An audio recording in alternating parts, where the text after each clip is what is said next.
Pistons so far perfect at home. Another packed house here at the Palace. They're 3-0. And Jamal Tinsley and Chauncey Billups the matchup at point. They go right to Jermaine O'Neal, who has been on some tear lately. Blocked by Rasheed Wallace. The four-arm tetrahedra of Ben Wallace and Rasheed Wallace suffocating Jermaine O'Neal inside. And many think that that was the biggest benefit of obtaining Rasheed Wallace, the defensive end. Pistons so tough defensively, although they have not nearly got to that level yet this early in the season. Wallace has to hoist up a three and knocks it down. That's not a bad way to start the game. Block O'Neal and hit a three. Well, you step right out when you're 7 feet tall and everything goes your way early on. Here's Steven Jackson. What an important role he will play. This is on his first shot, especially with Reggie Miller out probably until Christmas time with the broken bone in his left hand. Pacers, as we mentioned, 6-2. It's not bad considering they're pretty banged up early in the season, Bill. And that's really drawn the ire of Jermaine O'Neal, who doesn't feel the Pacers are getting any credit. Ben Wallace able to knock down his first shot. Wallace came back in their last game in a good victory against the Minnesota Timberwolves. As you had mentioned earlier, Bill, he had missed the previous two because of the death of his older brother. There's Jermaine O'Neal way off the mark. Transition game here. Beautiful run out. Can't finish, but right there is Hamilton, and he couldn't hold on. Ben Wallace simply out-hustling everybody on that play. Artest needs to get it going here to provide an emotional spark. And Ron Artest knocks it in from downtown. He has been terrific from three-point range at 42%. Artest, the last 3 games since the self-inflicted wounds of a week ago, 25 points on 58% shooting. Ben Wallace looking for his offense early and draws the foul. Jermaine O'Neal will pick up his first, and Wallace to the free throw line. A lot of concern in Detroit about the relatively slow start. Remember, this team last year, they were 16-13 after 29 games. And then went on that struggle. Then went on that 13-game winning streak. Larry Brown knows, again, he's got some differences to work with this year. Obviously, the core is back, but some key players like Mike James, Mehmet Okur, Corliss Williamson are now gone as Wallace misses the first. He's only shooting 45% from the free throw line. I think the biggest loss is Mike James. The way that Mike James, teaming with Lindsey Hunter, would come in at the second guard rotation there, just put all kinds of defensive pressure, 94 feet, just opened up the game for Detroit. And often the two of them came in together and really created havoc. Artest steps back. And Ron Artest 2 for 2 from the field. The thing about Artest is, despite all the off-the-court things that are going on with him in recent weeks, his play has never been better. As you brought up at the top, Bill, his offensive game is really starting to expand. And he's learned to let the off-court distractions go. Nice tip by Artest. 2-on-1. Jackson. Steven Jackson able to put it in. Jackson averaging just under 16 a game. He has been a nice addition for the Pacers, giving him that outside threat. When I welcomed him back to the big time of the NBA this year after spending last year with the Atlanta Hawks, he said, yeah, but it was the professionalism that he showed in last year's lost season that enabled that trade to be made. Larry Bird would never have picked him up if he had laid down in Atlanta. Good defense from Jackson that time. Shot clock at 1 as Wallace throws it away. Tinsley takes his time. Artest blocked by Tayshaun Prince. Artest's second effort won't go. Crozier on the foul. Quick release on the stick back by Crozier. Crozier putting up very nice numbers. A scoring power forward. A 9-1 run right now for the Indiana Pacers. Crozier, who didn't start a game last year, has been the starter because of Jeff Foster being out with the rib injury. And the 9-1 run now for Indiana gives them that 3-point lead. Shot clock winding down again. Crozier deflects it out of bounds. And he'll take it out on the baseline with 3 left on the clock. Nice trapping, scrambling defense by the Pacers that time. They're going to have to resort to a lot of that. They are giving up size at literally every position against the Detroit Pistons. Wallace had to shoot it. And Rasheed Wallace knocks it out of bounds.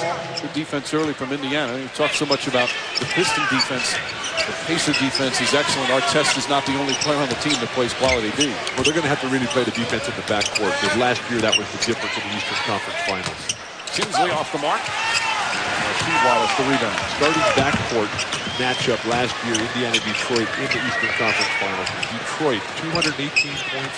Indiana, 97.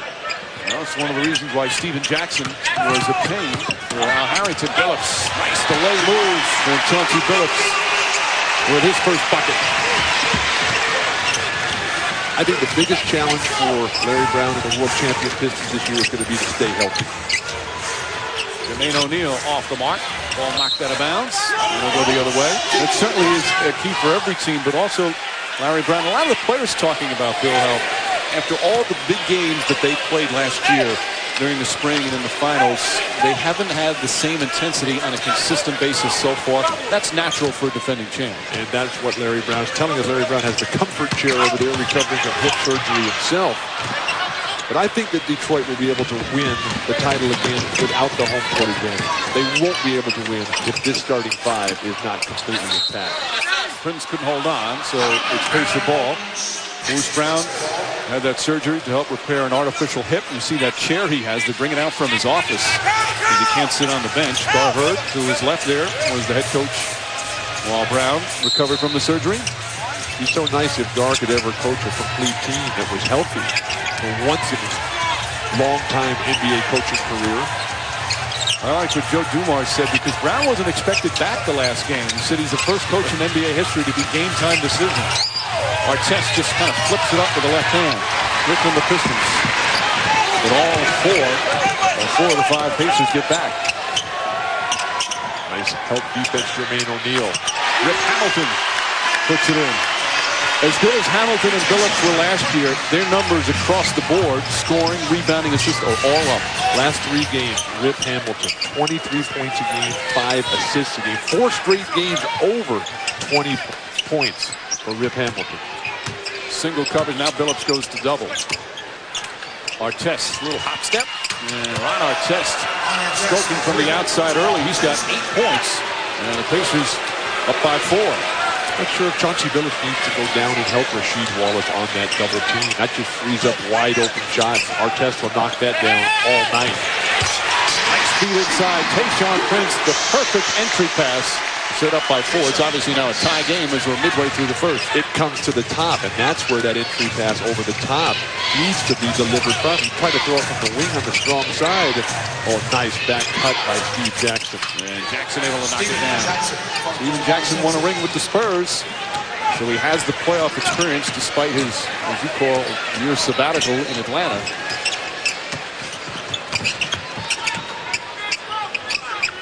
Relatively high scoring game in the early going. Billups draws the foul. And Chauncey Billups will shoot a couple of free throws as the Pistons call timeout. Good start early. This has become a nice rivalry after a tough playoff series last year in the Eastern Conference Finals, and a close one here in the early minutes. Mike, had a chance to speak to Larry Brown before the game, and sitting in this chair is not really comfortable at all. The problem is he has to keep his leg a bit elevated, so he does get up from time to time. That presents a second problem. He's supposed to be on his crutches, and he's on his crutches every time except for game time. And he's pretty unprotected when he's up there standing without his crutches and without anybody around him. Another problem with this whole thing is he was back after just a couple of weeks, and he was expected to be gone. His doctors had hoped that he would stay away for 8 weeks. With Larry, that just wasn't possible. He said, I couldn't even watch the television, Mike. On and off and on and off. He was driving his wife, Shelly, and his kids crazy. They just had to get him away from the TV and give him the final score. Especially the 2 games they lost, Jim, in Denver and in Utah. And he wasn't upset with the team's play. He was upset that he wasn't there to help them. As he's beginning his now 33rd season as a head coach, 22nd as a head coach in the NBA. Larry Brown, the oldest coach in NBA history to ever win the championship. And his family, Shelly and the kids, are living here in Detroit this year, the beautiful suburb of Bloomfield Hills. Steven Jackson can't hit. And Rasheed Wallace, good job by Tayshaun Prince to tip it away. Tayshaun Prince coming off his best game of the season in their big win against Minnesota, 19 points. They just took apart the Timberwolves down the stretch. Prince's numbers up as well. The crowd chanting for Rasheed Wallace. And a defensive 3 seconds called against the Pacers. Defensive 3-second violation. So a technical foul. Reggie Miller again expected back around Christmas time. Started off in preseason playing very well. Said he was going to be more aggressive this year, and then hurt himself at the end of preseason. Another UCLA legend who keeps himself in perfect shape all the time. Reggie was so fired up. The Pacer injuries, the broken left hand by Reggie Miller, exacerbated by the fact that another guard, Anthony Johnson, has got a broken right hand. Jonathan Bender out tonight with a bad knee. Scott Pollard has missed 4 straight games with a bad back. Rasheed Wallace and a foul. Crozier hit him from behind. Wallace kind of put a little English on the ball instead of dunking it, but he got a nice, comfortable bounce. Very tough matchup here for Austin Crozier, who gives up the position there and just allows Rasheed Wallace to do whatever he wants on the offensive glass. Sometimes you have to give yourself up and not think you're going to get the rebound yourself and just take your man out of the play, particularly someone who's athletically gifted as Rasheed Wallace. Well, going back to those injuries, 3 of their top 7 players have not played yet. Yet they're 6-2. 2 of them starters because Miller was going to start, and the idea was to have Steven Jackson come off the bench. And of course, Anthony Johnson is a backup point guard, very solid backup player. Artest, good, strong move. Artest has 10 points. There's Scott Pollard, who's out with his back injury. He's missed the last 5 games. Here's Foster with the rib, and he's expected back maybe a little before Christmas. And you're missing 2 starters with Foster and Miller. You're missing your backup point, Anthony Johnson, who's critical and was very successful in shutting down Chauncey Billups in the Eastern Conference Finals a year ago. Here comes Steven Jackson. Well-played game, like only 1 turnover to this point. Crozier from 3. Austin Crozier continues to play well in that starting role. In his 6 starts, he's averaging over 14 a game, shooting over 50%. But it's Rasheed Wallace who set an early tempo that really has been nice. 7 points and 6 rebounds, including the opening 3. Prince, nice move from Tayshaun Prince. His long arms grab the rebound. So much length, so much size in this entire front line. Complemented nicely by the big backcourt. That's why I think Detroit is the best team in basketball.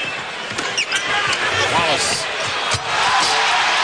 Not an assist, but he gave a nice opportunity to Ben Wallace, and we're tied up. Rick Carlisle has seen enough. His team is getting pounded on the offensive glass here. The rotations are not quick enough. They need some serious adjustments right now. The 2 Wallaces have 12 of the 19 points and 8 of their 10 rebounds. The rotation's just way too slow. Who's going to get in front of Ben Wallace? All tied up. And the hair is blown out, which he does here at the Palace. As Bob Dylan always said, it's better to grow it out than leave it on the inside, scrambling up the brainwaves. First Bob Dylan reference of the evening. We'll keep track. Jackson. Oh, nice move from Jackson. Can't finish, and Jermaine O'Neal with authority. Jermaine O'Neal playing with a very sore knee. He opted to not have surgery in the offseason after that debilitating injury that forced him to miss most of his workouts over the summer.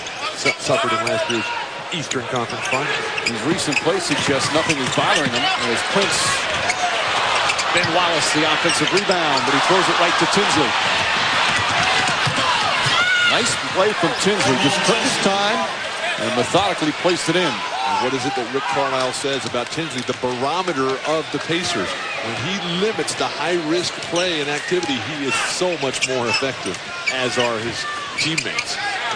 Again, right now, they feel that Tinsley, in terms of impact to the team's success, is just as important as Artest and O'Neal. As Rasheed Wallace knocks it down. Well, Rasheed continues to shine. What's happening is that when the Pistons miss a shot, they're getting the offensive rebound 50% of the time. That won't get it done for Indiana. Artest draws the foul. Artest has mixed his offensive game up nicely. You saw him hit some threes. And also he's got that power game. They need to get him the ball more. He's the one who's really got the rhythm going. And there's Tinsley.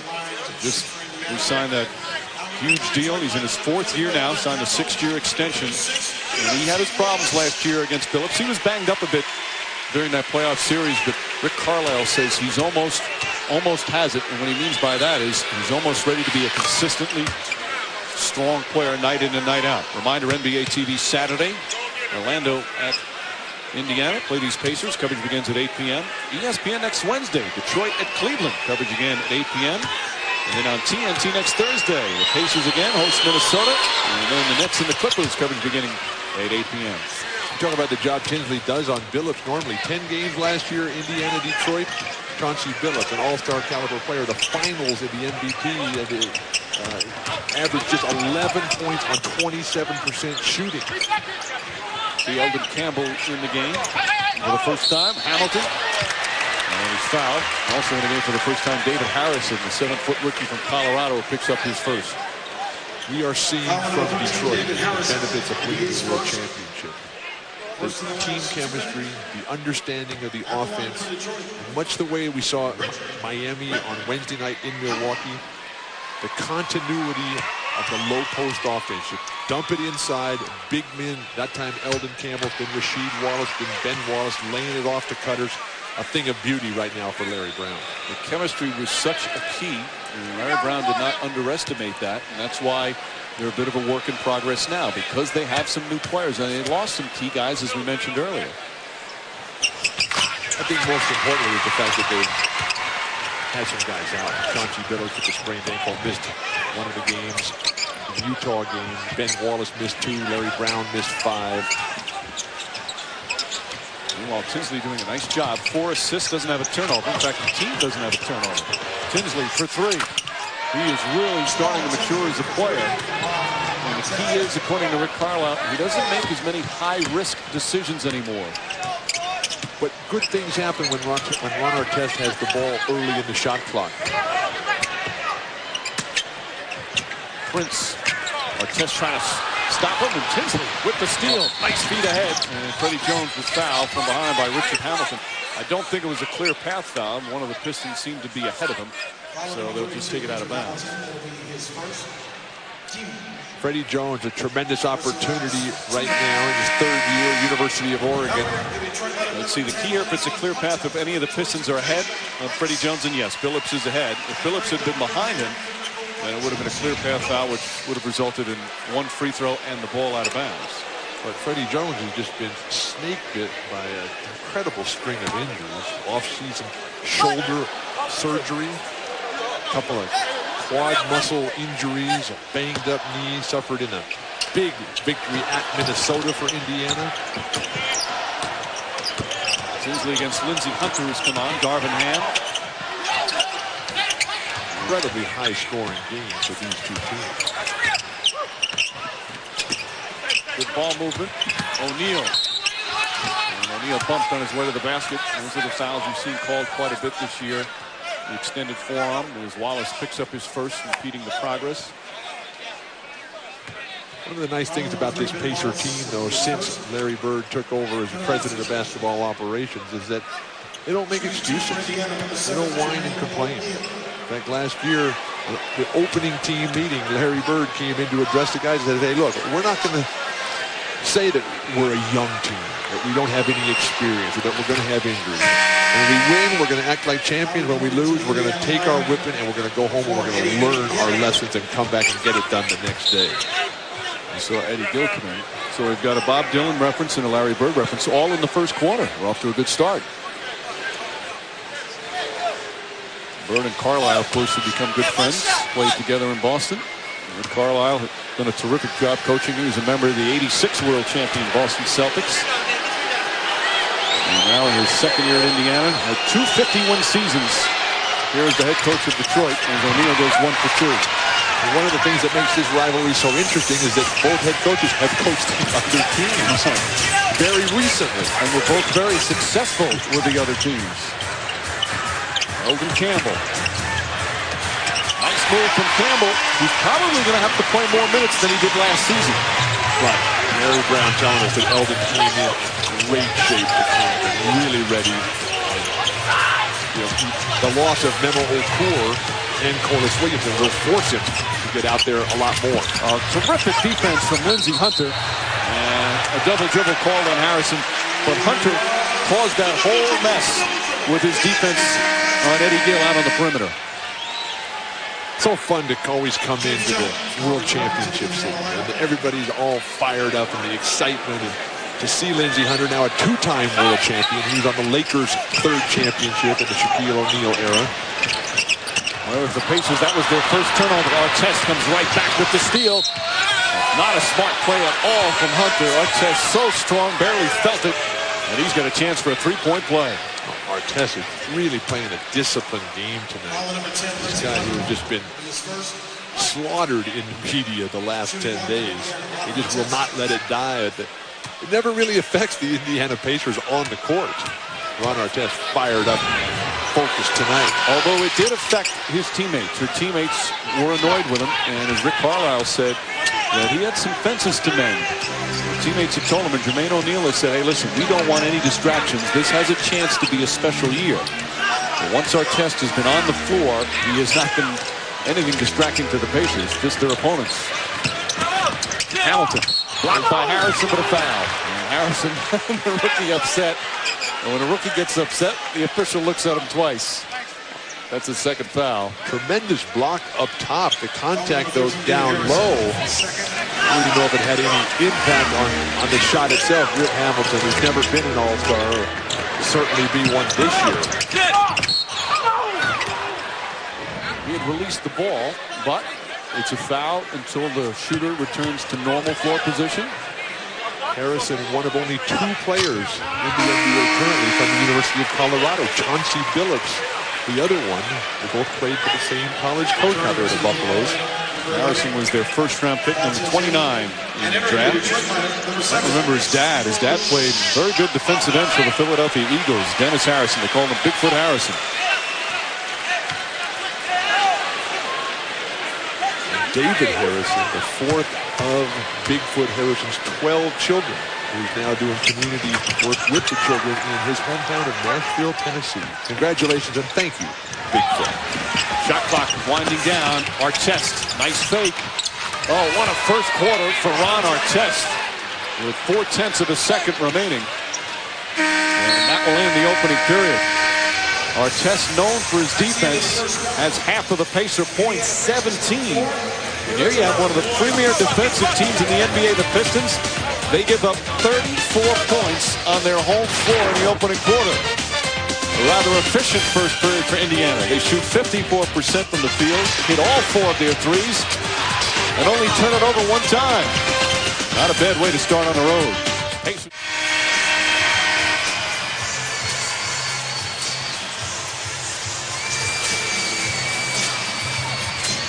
Second quarter is set to begin in Auburn Hills. The Pacers leading 34-27. The NBA officials have to be very observant. Ronnie Garrettson not only observant what happens on the court, but off the court as well. You got a new do going? What you got going? You got a new do going? I think so. You know what happened? I quit combing it this summer and started going the other way, so I just went with it. Important basketball matters being discussed during breaks in action. Carl Garrettson in his 18th year in the NBA. Of course, he's the son of former longtime referee Darryl Garrettson. We also have tonight Tommy Nunes Jr., who's a rookie ref, who's the son of another terrific longtime referee, Tommy Nunes Sr., who just retired in his first year out of the league. Will miss Tommy Sr. The third official, Tony Donahue, his dad did not ref in the NBA. And Tony McDyess, a little bit off on his first shot attempt, but apparently they got a piece of it. There's young Tommy Nunes. A couple of proud fathers watching their sons with the whistles tonight. One of the reasons that the Pacers have control of this game is that they're not turning the ball over. They only have one. Detroit has 4 turnovers, and Indiana has converted 8 points off those 4 turnovers. And here's another one right now. Fast break opportunity. 2-on-1. Jones just really never got control of it, nor did Antonio McDyess. They come the other way.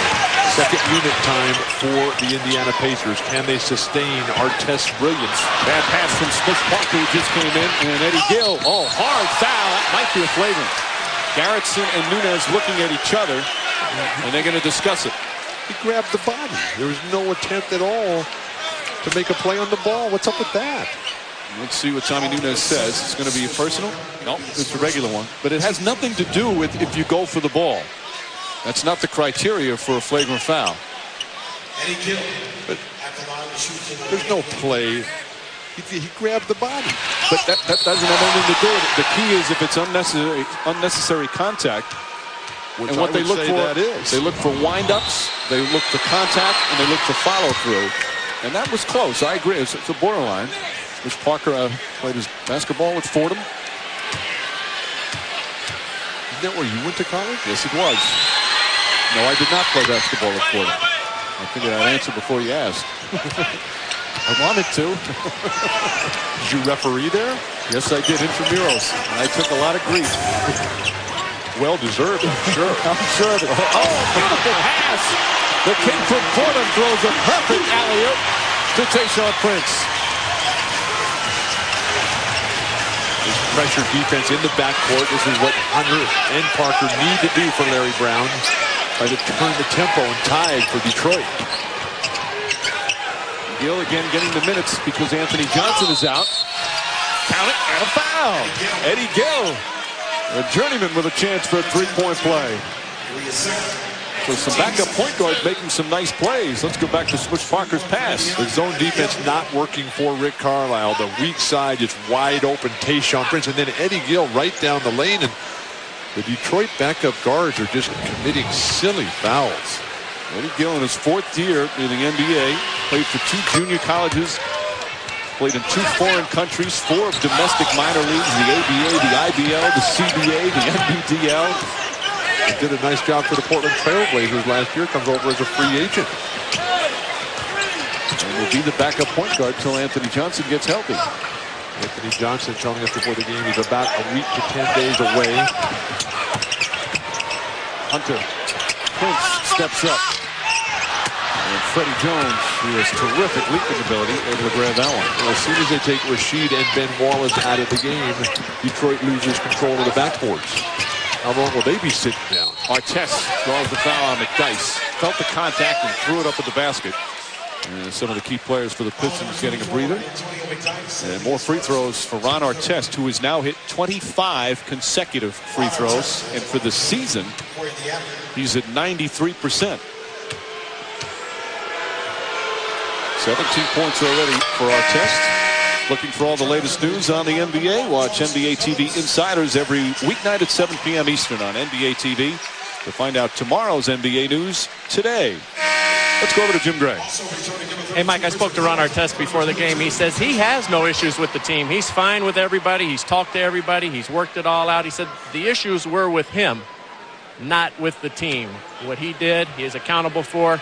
He's talked to everybody. I spoke to Jermaine O'Neal about it. He says it'll all work itself out. This is not an ongoing grudge thing with Ron. We need him, we want him, and we like him. We're putting it all behind us, and we're moving forward. That seems to be the case with everybody here. He has, Jim, but he's acknowledged, Artest, that some of his teammates have been frustrated by the off-the-court distractions. But Rick Carlisle told us last night, Bill, as a whistle before the shot, that Artest did not ask for a month off, and he did not ask off to go tour or promote his upcoming CD event, Girls R&B Band. He wanted mainly to spend time with his family and to rest because he's had a lot of different various injuries. Ron Artest is a very likable person when you get to know him. One of the problems that he has, though, is that there's always a new story.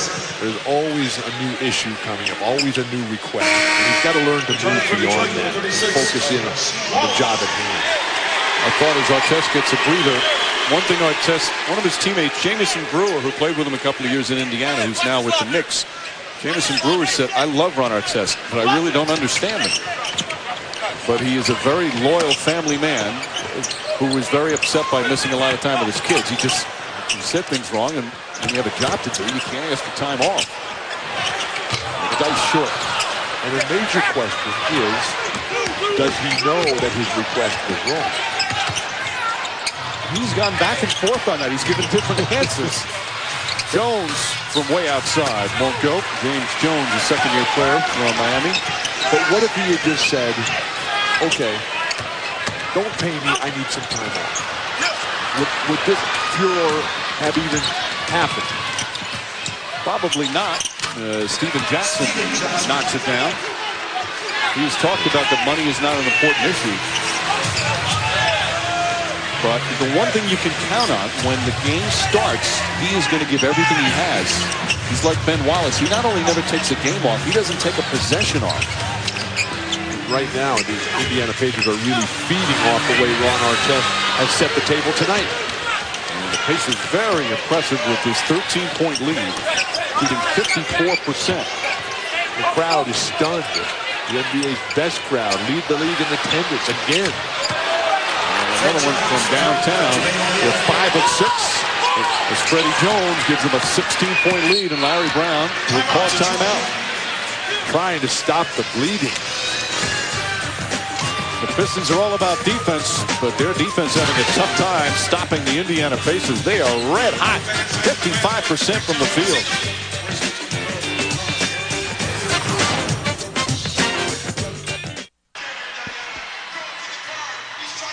8:27 to play in the first half. The Pacers have jumped out to a 16-point advantage on the road over the Pistons. Ron Artest continues to be red hot. Well, the Green Bay Packers and Houston Texans are going to do battle on NFL Sunday Night Football. Don't miss Brett Favre still getting it done at that advanced age. The veteran gunslinger's got a great running game, but when he needs to, he can still move it down the field with his arm. Just ask the Vikings in the last minute of their matchup from last week.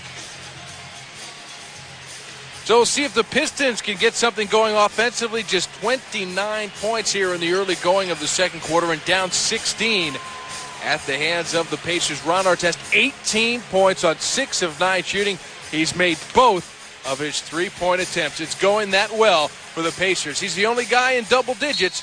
Pistons don't have anybody with 10 points or more. Let's get back out to Mike Breen. You see Pacers, 9 straight points to take this big lead. Foul on the entry pass, trying to get it to McDyess. Jermaine O'Neal picks up his second. Playing with a very small lineup, as so many successful teams are doing around the NBA. Phoenix and Seattle really come to mind. Carlisle can't wait to get his full squad back, meanwhile.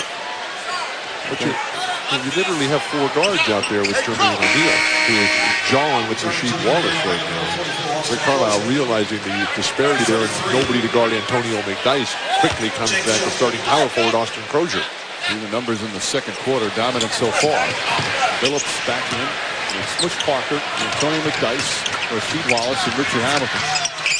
And McDyess, tip won't go, Crozier the rebound. Indiana's played 8 games so far this year. They've been over 100 points 6 times. No longer the grinded out, conservative Indiana Pacers that we've seen in the Rick Carlisle regime. Nice feed to O'Neal, and he's fouled by McDyess. Meanwhile, the other end of the spectrum, Bill, last year the Pacers, with that great defense, team scored 100 points on them 4 times all year. This season, and granted they've had Ben Wallace missing a couple of games, but this season already 3 times teams have scored 100 points on them. Well, they took the second game of the season off. After the ring ceremony, they went over to Toronto and just got thrashed over there. This Piston team, needs to realize the importance of every game as the defending world champions.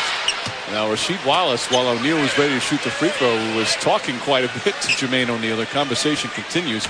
You have to be careful there because you're not allowed to. It's a violation if you distract a shooter.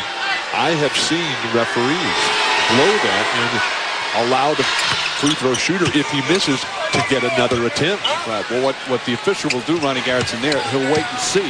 If the free throw's good, he'll let it go. And if they miss it, then they'll call the violation. 11 straight points now, and the lead is up to 18, and the Palace has become rather quiet. Hamilton's been short on almost every shot that he's taken. 1 for 5.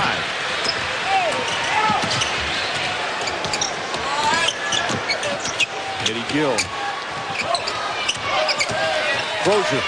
Nice. And O'Neal comes up short. Here come the Pistons. Hamilton trying to get some oh, McDyess. Terrific play for McDyess, but he was out of bounds when he fell down. So nice to see Antonio McDyess back, having an impact on the NBA after the years and years of the debilitating knee injury. Had 3 surgeries on our right knee in less than 2 years. Was one of the up-and-coming real stars of the league. And one of the real gentlemen. He's just so happy to be out there. This is a perfect situation for him after signing a 4-year contract because he doesn't have to produce big numbers or play big minutes. When he's been out there, he's played very well. He's got 3 games of 12 points or more. Jermaine O'Neal. Pretty turnaround from O'Neal. That's just his second field goal. The defense just looks out of sync and kilter for the Detroit Pistons. I'm surprised that Ben Wallace has been sitting on the bench for so long. A 20-point lead courtesy of this 13-0 run. And the crowd really is stunned. Parker. Chris Parker ends the run. With 6.5 remaining here in the second. Nobody got back on defense. And the defensive lapses continue for the world champs. Larry Brown letting him play through it. Ben Wallace finally getting up off the bench. I just heard a couple of boos.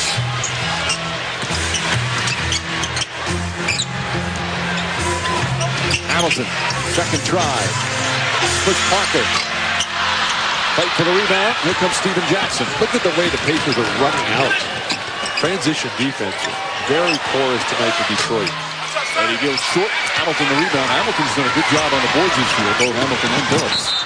And a reaching foul call on Steven Jackson. He's ready to argue, but decided not to.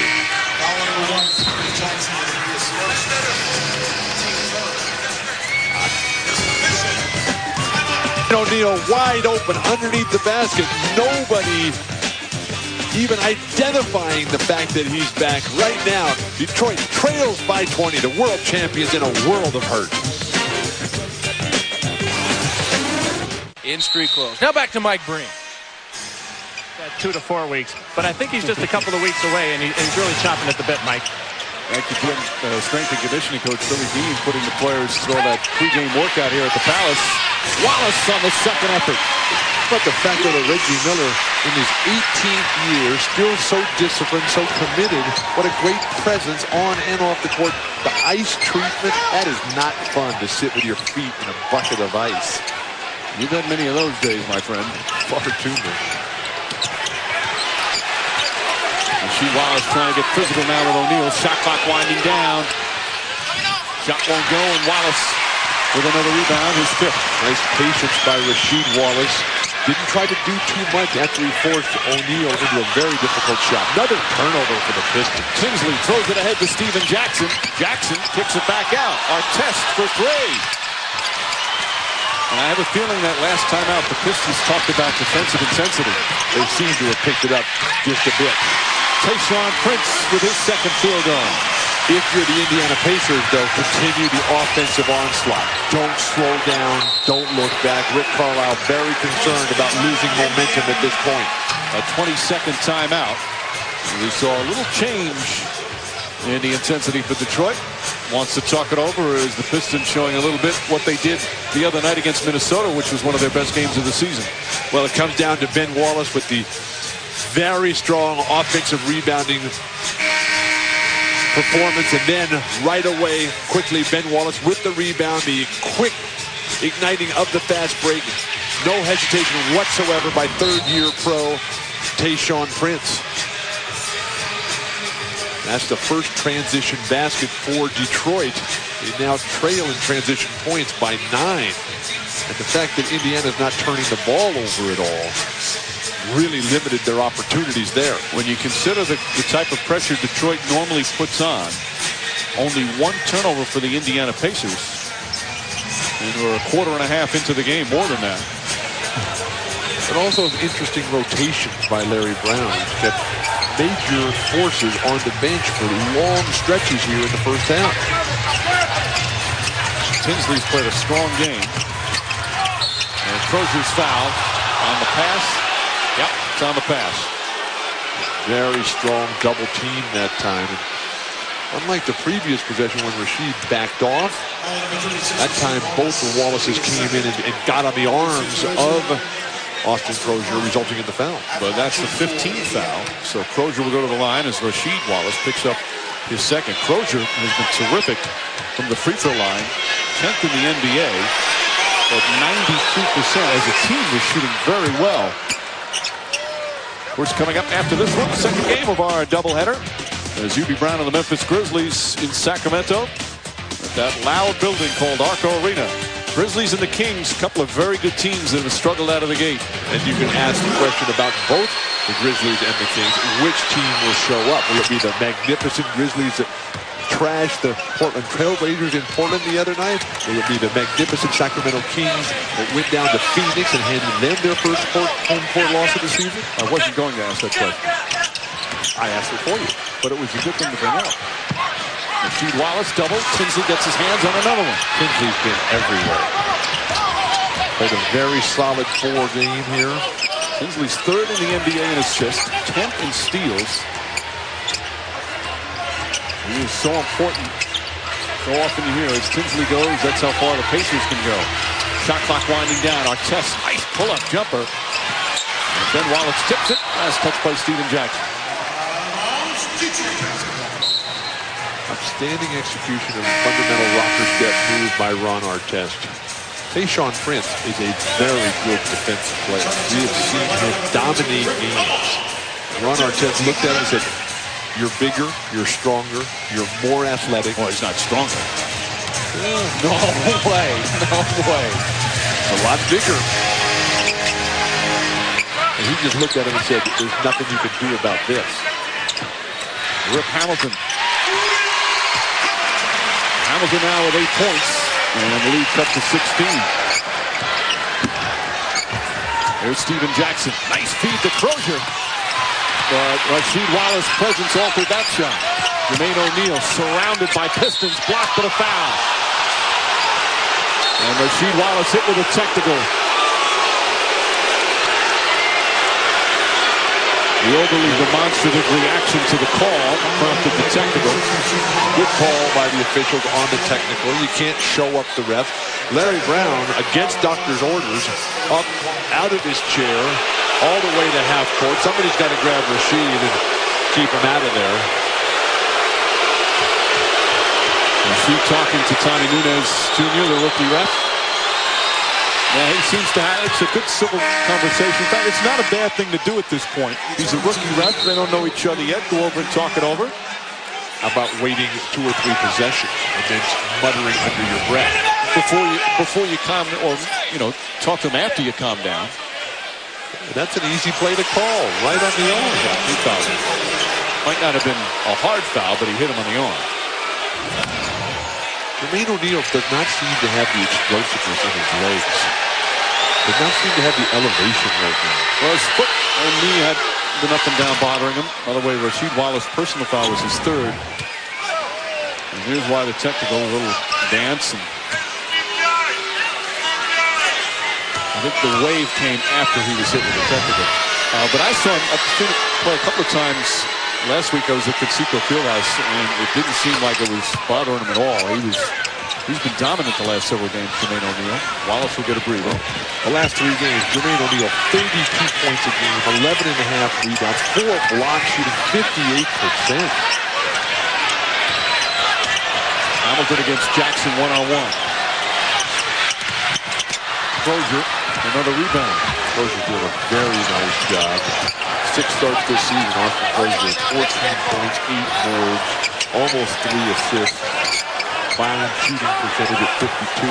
Had become a forgotten man for a while. Artest has his shot blocked. Blocked the second time. Artest arguing and not getting back on defense. But the rest of his team did a good transition game. Steven Jackson has played an excellent all-around game. And in himself, all game long. And Tinsley touched the ball after Prince lost it on the baseline. So the Pistons will get it back. Rasheed Wallace still talking to Tommy Nunez Jr. And he's got to be careful there. Second technical and you're automatically out. 2.5 remaining in the second. Pistons still sputtering. Champion, every game is huge. Pistons have handled the Pacers since they acquired Rasheed Wallace. I don't think they have the respect, particularly a Pacer team that's playing so short-handed right now. They have not come as prepared as they need to be. Eldon Campbell able to put it in. We better come with respect for this Indiana team. A team that won 61 games last year, best record in the NBA. And yes, they lost to the Pistons. But they're a team that might be better than last year's.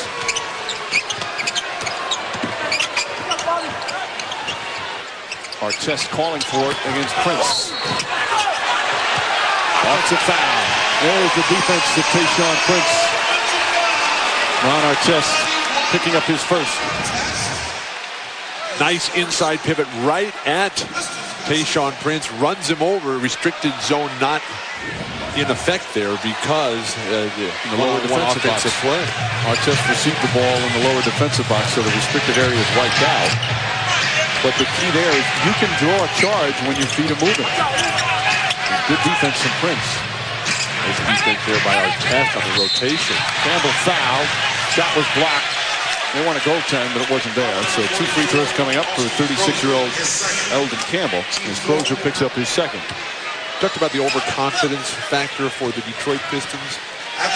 They played so well against Minnesota on Wednesday night here. You get to the point where you think you can just turn it on at any time. And while there's a ton of time left in this game, they have allowed Indiana to get such a head of steam here. You got Rasheed Wallace losing his cool a little bit. They've dug themselves quite a hole. Do you think it's overconfidence, or do you think it's more of you lose your edge a little bit, especially early in the season following an NBA championship? No, because generally that's when you're at your best, as long as you're healthy. They have struggled. This is the first game they've really struggled when they've been healthy and they've had a full complement of players. Well, they've cut the lead to 15. It was as many as 20 just a few minutes ago. O'Neal. Nice defense, Eldon Campbell. A lot of standing around that possession by the Pacers. Pacers have now missed their last 7 shots from the field, so the Pistons defense has certainly picked up. Richard Hamilton running Steven Jackson over screen after screen. Campbell, the guy they're going to right now. Coming up on a minute remaining here in the first half. A half that has been dominated by the road team. Tinsley rattles in the 3. That's the 6th three-pointer of the game for the Pacers. One of the great thing about this performance for Rick Carlisle's Pacers tonight is the fact that the backcourt has not turned the ball over.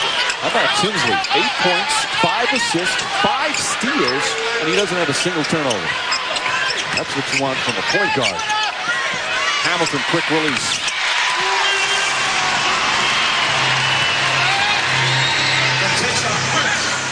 Richard Hamilton, the only Piston in double figures with 10.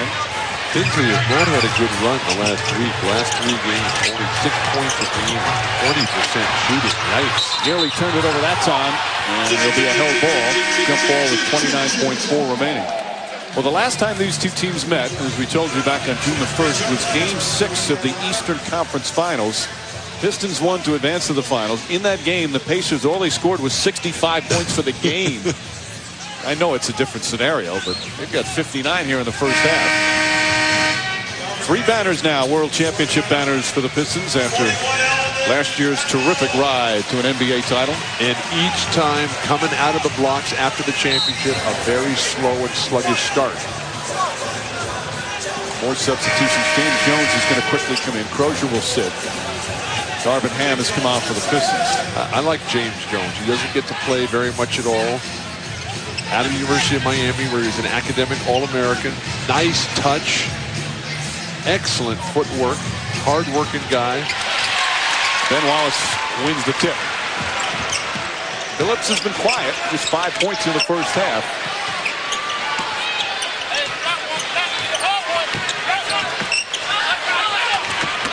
Hamilton trying to draw some contact. Shot clock turned off.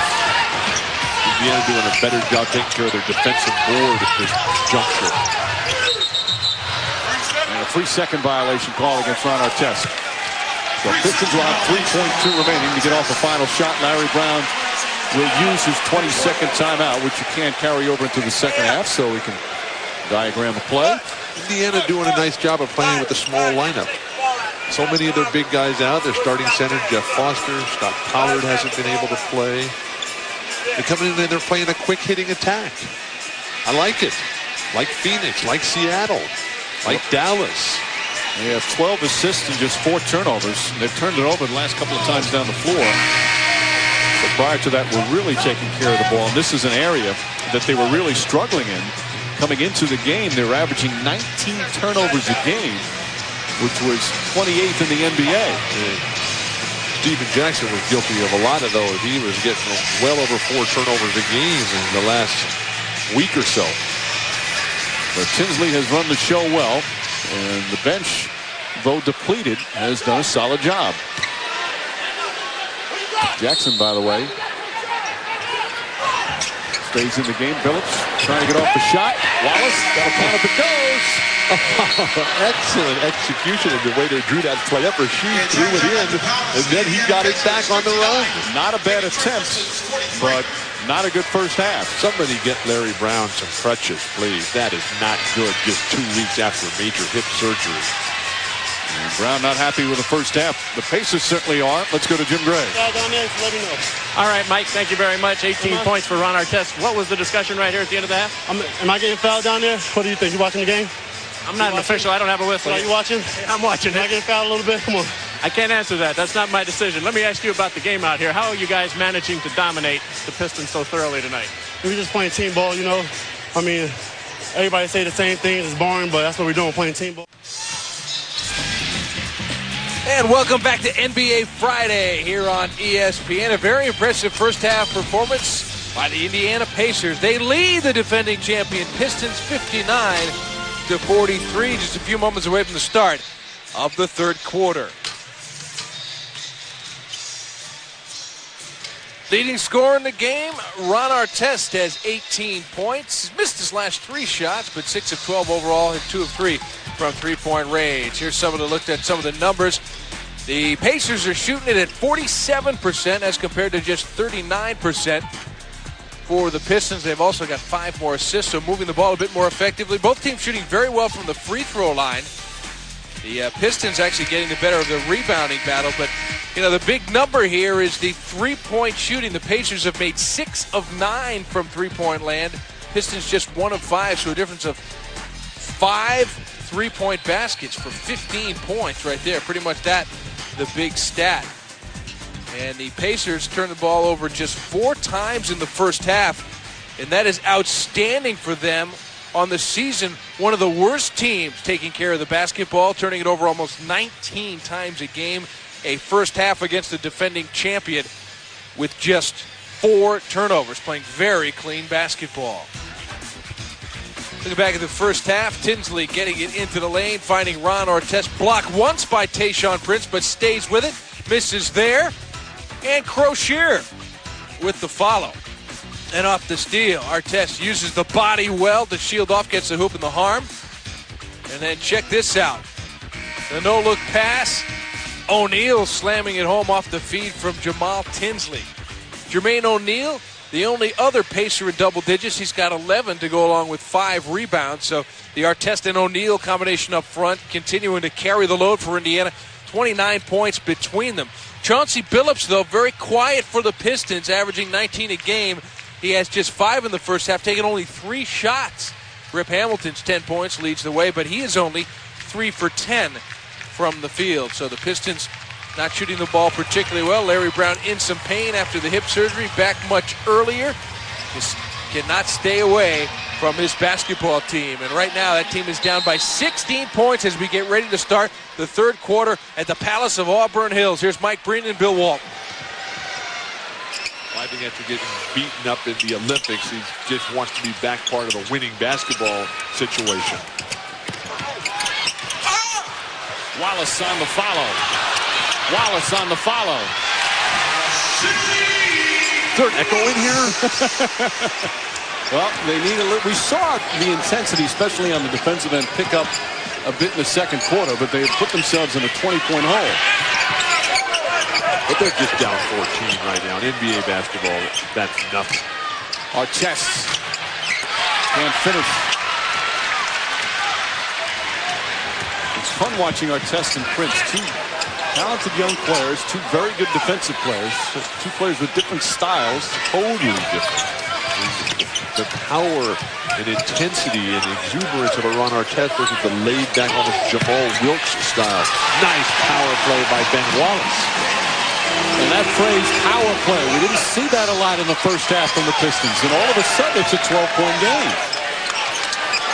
Indiana cannot be satisfied. They just got to come out and continue the attack. The small lineup worked wonders for Rick Carlisle. Crozier. Shot contested beautifully by Prince. Wallace running the floor. Chauncey Billups quiet in the first half. And O'Neal the rebound. Chauncey Billups second in the NBA in three-point shooting this year. Behind Boschan Notbar of the Rockets, who hasn't taken nearly as many. He's only taken a few, actually. Artest finding Tinsley. And Tinsley can't connect. Things have changed, Mike, the opening moments here. Well, again, the intensity defensively for the Pacers. See the numbers for some of the scores in the first half. Wallace. And a foul. Jermaine O'Neal picks up the personal, though that's his third foul.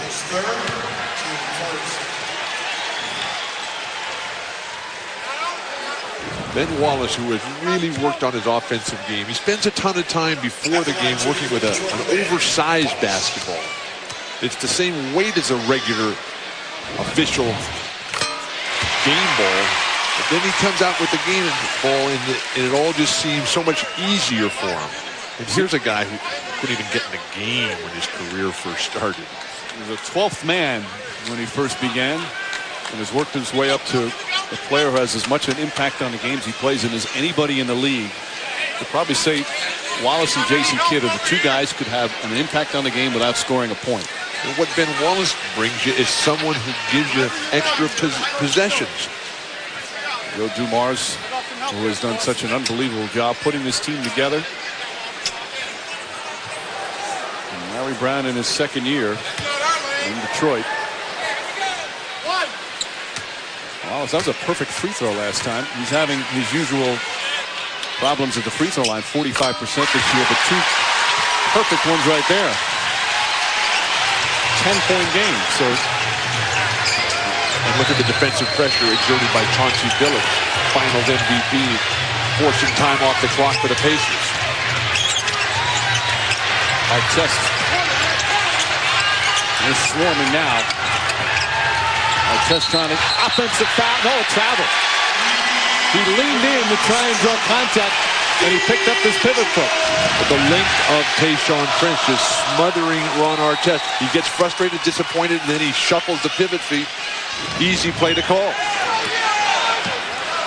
You can feel the momentum changing a bit, Bill. And now Indiana playing off the dribble as opposed to the beautiful passing they exhibited in the first half on their way to 12 assists. Billups. Oh, that one was halfway down. Good rebound in traffic from Jermaine O'Neal. If Indiana is going to hold on and win this game, they're going to have to do a much better job on the defensive backboard. O'Neal, single coverage. A lot of contact for. He's yelling at Ronnie Garrison. He has it right. There's a technical foul. I couldn't hear what he said. He may have said the magic word, but he had a legitimate beat that time. Wallace hit him. But still, you can't complain so vociferously to the referee. Especially after show up the ref in that situation. Especially after you hit a basket and you're trying to hold off a team that's storming back. The way to handle that situation, free throw knocked down calmly by Rip Hamilton. After the refs let one go, then come right back, call for the ball, and drive to the hoop. You get to the line immediately. He was teed up right away. Probably because of language. But he was hit on that play. You're hit on every play, Mike. Oh, come on now, Bill. Well, I'm sure maybe on a free throw, you're not hit. Wallace. And Rasheed Wallace makes it a single-digit lead for the Pacers. Breakdown defensively for Indiana. You cannot leave Rasheed Wallace open like that. Crozier. Smart play from Crozier. At least to draw the foul. Good aggressive play down low. This game is completely changed around. The presence of mind by Jamal Tinsley. Ben Wallace is up there. You're going to have guys wide open up the court. Scramble, defensive rotation. Prince's first foul.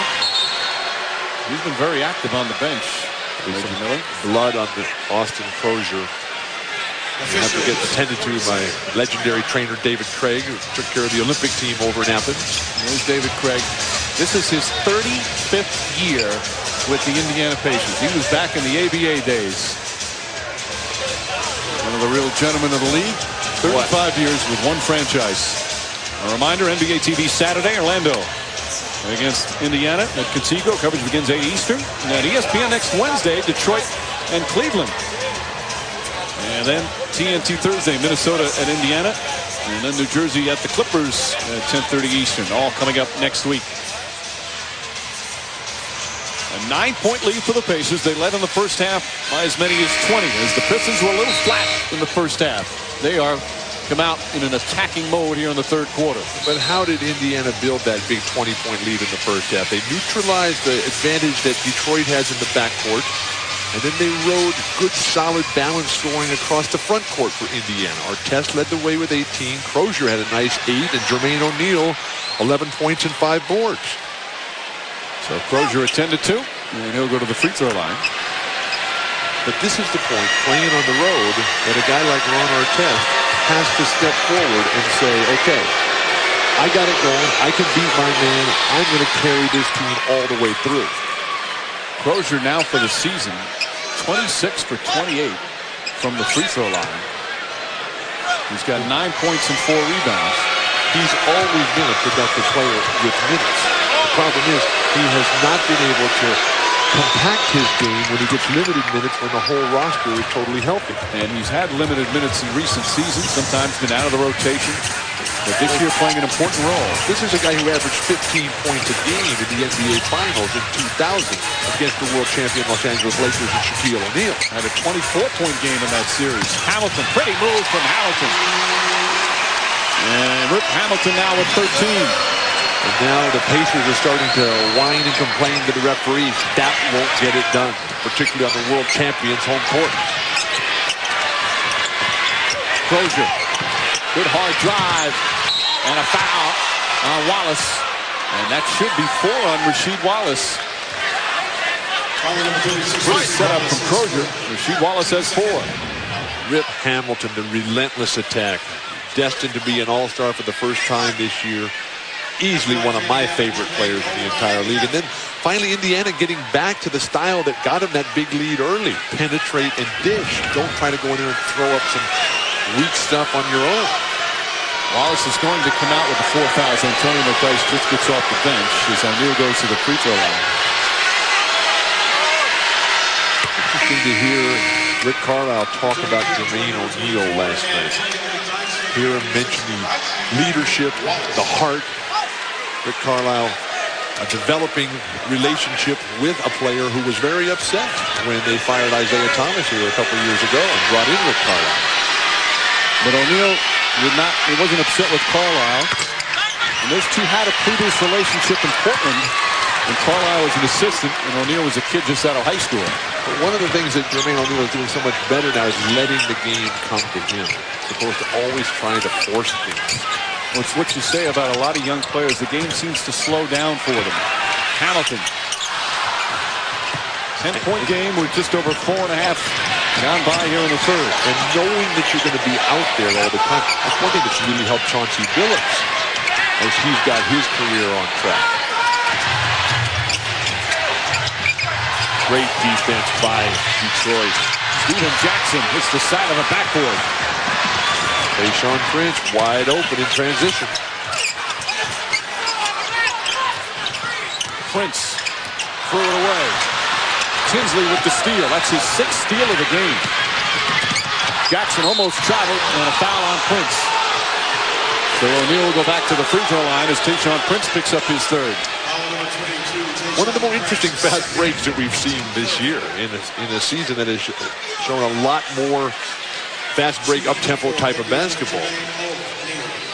You really want to take that ball all the way to the defender. If Chauncey Billups is continuing to back up like that, all the way to the hoop and throw it down in his face. O'Neal 11 points, 7 rebounds.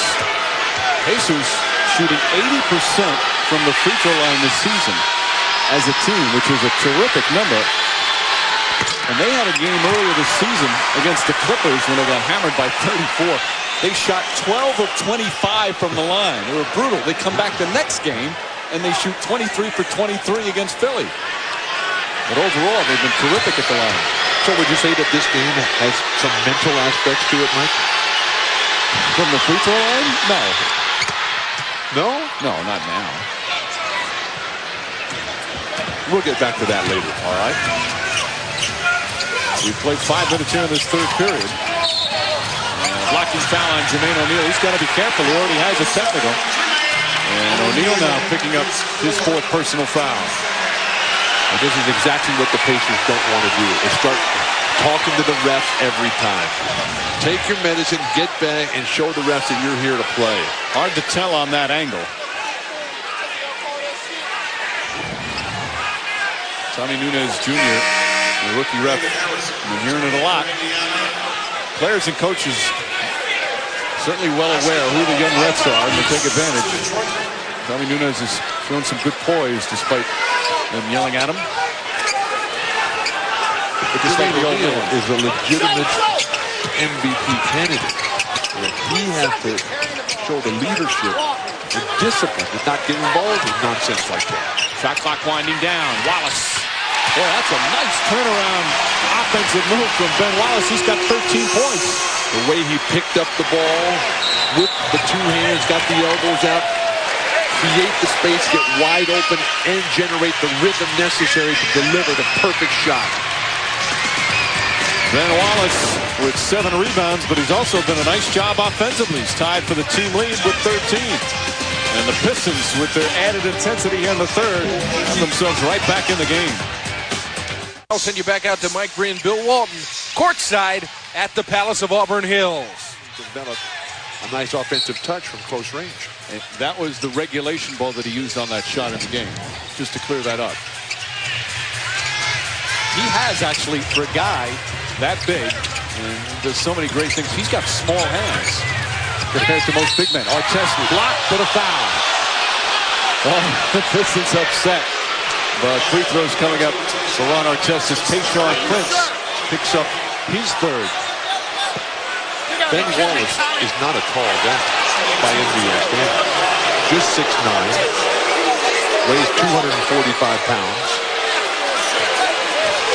A lot of arguing with the referees as Indiana trying to get off the dime here. Artest's first points here of the second half. Now, he had his right hand on Artest's hip, and that'll get you the call. You know, I'm impressed with this young man and Tommy Nunez Jr. They're giving him a lot of grief, and he's handling it well. He's having good dialogue back and forth. He's not ignoring, but he's not letting it affect him running up and down calling the game. Nice work from a rookie. He had tremendous experience at the collegiate level before finally making it up to the big leagues. And there's a foul on Artest. Grabbed hold of Ben Wallace on the entry pass. So Ron Artest picks up his 2nd as we go back to Jim Gray. Mike, you were talking about the hands of Ben Wallace and that they are small. And Phil Jackson said it best in the finals last year. He said, yeah, they look small. Don't know for sure. I don't remember shaking his hand. But they are so strong. They may be the strongest ever. You cannot knock the ball out of this guy's hands once he gets a grasp of it. With rare exception, Jim, the players in the NBA, they grip the ball with strength, not with the size of their hands. No questioning Ben Wallace's strength. Indiana just 1 of 5 from the field here in the 3rd quarter. Trojan. And shot clock now down to 7. Artest has to put it up. Tough shot falling away. And Steven Jackson called for the foul. Jackson got a little over-aggressive, and for the Pacers, it's their 14th foul. Jackson will pick up his 2nd. As Detroit is working their way back into this game, they're doing it with a dominant performance on the boards, plus narrowing the disparity in field goal percentage. You see the shooting numbers. Steven Jackson's got a rough weekend ahead of him. On Sunday, he has to have a wisdom tooth removed and having root canal all in the same day. He's not looking forward, to say the least. He says his mouth has been killing him lately, and he's not happy about the surgery. Turnover. Austin Crozier's played a very solid game. Somehow Indiana has to find a way to get into the open court again. It's very difficult when Detroit is up the intensity on the defensive end. Jackson can't connect. Jackson now 3 of 8 from the field. The Pacers have really cooled off after a red-hot start. Nice. McDyess couldn't quite get it. Good hustle from Jackson to knock it away. Love the way they use the high post man to feed the guy being fronted in the low post. Artest, hard drive and a foul. And Ron Artest will go back to the free throw line. Prince picks up his 4th. So Tayshaun Prince and Rasheed Wallace each with 4. Artest, by the way, his free throw streak snapped. He's 6 of 7. Jermaine O'Neal also has 4 fouls for the Indiana Pacers. And they're playing so short-handed. That's extremely serious for Rick Carlisle. 21 for Ron Artest. Darvin Ham comes in, and Prince will sit down with the 4 fouls. Critical in terms of controlling tempo and pace on the road to get to the free throw line. And the Indiana Pacers have done a magnificent job of doing that tonight. Well over 25 free throws already. 22 for 26, plus 1. And lead back to 13. So they've weathered the first storm here in the 3rd quarter.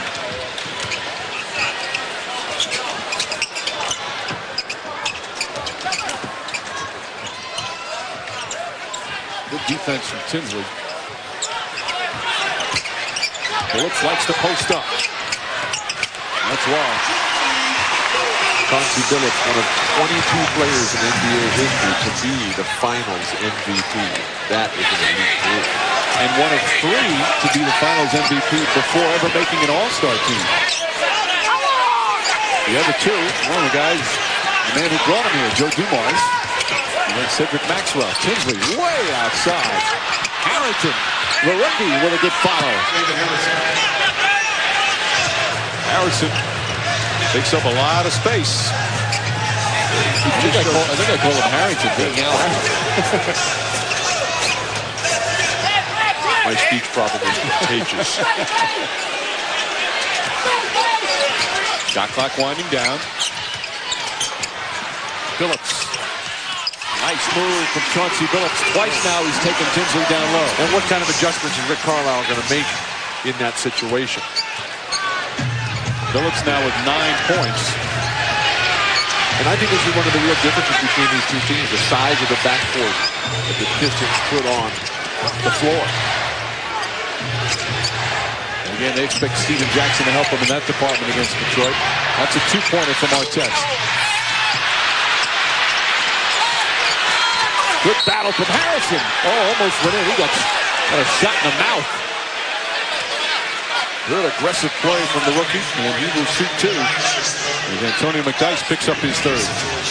The battle for the extra possessions that define Ben Wallace's career and impact as a major superstar force in this league. Harrison trying to get it done himself. Nice footwork to get himself open and give himself some momentum. Harrison last year as a junior, played 3 years at Colorado, averaged 17 points a game. Was 4th in the nation in field goal percentage at 63%. Didn't play basketball as a kid. Was a football player and a wrestler. And when he was in high school, he started high school at 6'3", and then within about 2 months was 6'9". He said, you know what, I'm going to change sports here. Had one of those spurts, huh? He's back up to 13. Harrison with 4 points, couple of rebounds off the bench. Chauncey Billups. The 3 won't go. And Wallace with his 8th rebound. One of those extra possessions that determine the outcome of the game between these perennial low-scoring teams. Excites. Nice feed from McDyess. Rip Hamilton never stops moving. And it all gets set up by the way he comes and curls off that low block screen. Hamilton feels he's the best conditioned athlete in the NBA.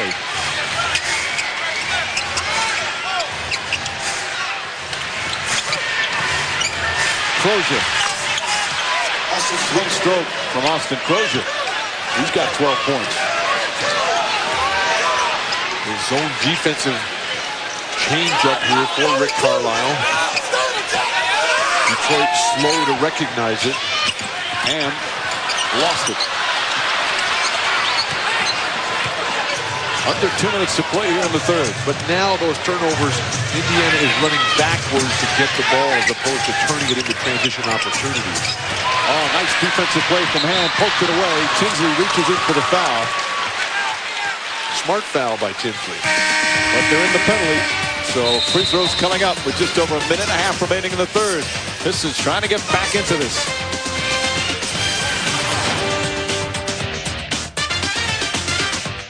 Tonight. And they are ready to get back underway. 1:42 to play in the third quarter. Chauncey Billups at the free throw line. We get back to Mike Breen and Bill Walton at the Palace. Ben Wallace. Correct. Chauncey Billups is billions. Who's Rip City? That's an easy one. Rip Hamilton. All right. Mandingo. Darwin Ham. Very good. George Carl, our colleague, gave him that when he was at Milwaukee. And Lindsey Hunter is Hunter. I don't even want to test you on that, Bill. Thank you, Jim. You should go on Jeopardy. You're very good. You could be the next. What's that guy's name? Jennings? Ken Jennings? I am a former Wheel of Fortune world champion. I'm sure you're very proud of that. Without question, one of the highlights of my life. Crozier. That's a three. And Harrison with a rebound. Harrison's done a nice job here in the third period. They have not concentrated on keeping him off the board the way they do Jermaine O'Neal. The pace has certainly slowed down, as we would expect here in the second half. Which really favors the Detroit Pistons. Tinsley. Artest way outside. Doesn't hit the rim. Nor does Tinsley, so a 24-second violation. Not a good possession for the Indiana Pacers. But one thing that's really hurting the Pistons right now is that their bench is not giving them much. And that's one of the questions that Larry Brown is going to have to address. Only 8 total points off the Piston bench to this juncture. Again, that's a part of the transition for this team without the likes of Mehmet Okur and Corliss Williamson and Mike James.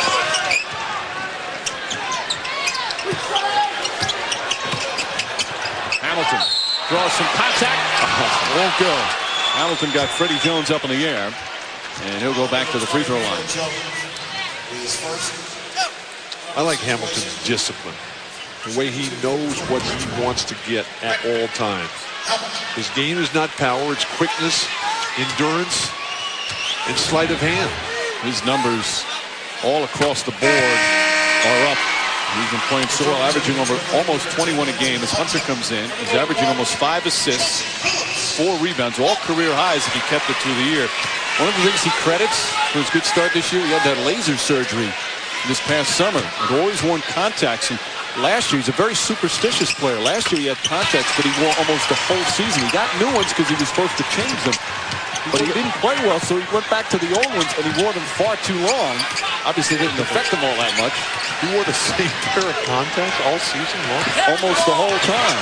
Of course, he also went through that last year with that broken nose and the mask, but he said the laser surgery is magnificent for him. What defense by the world champions. Tinsley for 3. Well, he's about to say that was another poor possession, but Tinsley bails him out with a big shot. He's got 11. They're wasting so much time, the Pacers are early on in the shot clock. They've got to get back to their quick-hitting attack. Shot clock is turned off. Yet they still lead by 12. Hamilton. Oh, what a steal from Tinsley. Looks up at the clock, sees he has plenty of time. Oh, what a smart play from Tinsley. As soon as he caught it, looked up, and realized he could go the length. And what a terrific game for him. 13 points, 6 assists, and a career-high tying 7, or actually now he's set a career-high with his 7th steal. Penetration and dish, championship-style basketball. Jamal Tinsley gives his team with 5 big points in the closing seconds here, extends their lead back to 14.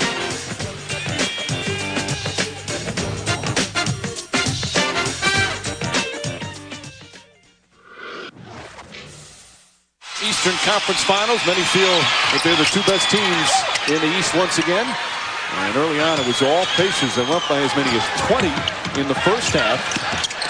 Pistons made a couple of runs, as they're doing right here. Hamilton on the steal. Hunter. Oh, nice acrobatic move from Lindsey Hunter. That's how you run a 2 or 3 on 1 fast break. Now here's the time Eddie Gill's come in.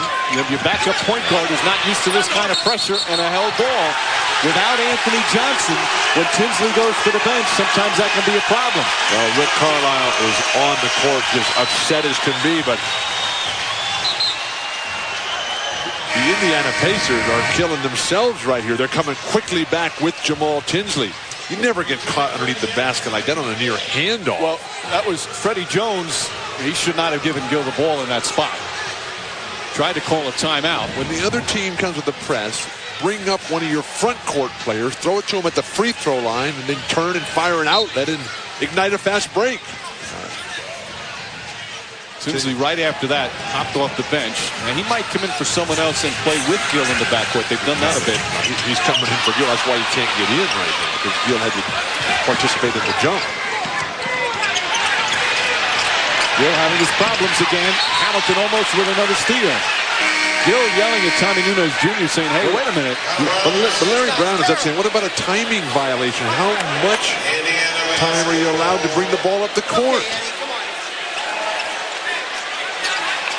Well, you get an additional 8 after the jump ball, I believe. But Larry Brown's doctor is not happy with what he's doing today. Nice pass. Test can't connect. Jermaine O'Neal stripped and fouled hard. And O'Neal will shoot a couple. So Tinsley does come back in for Eddie Gill.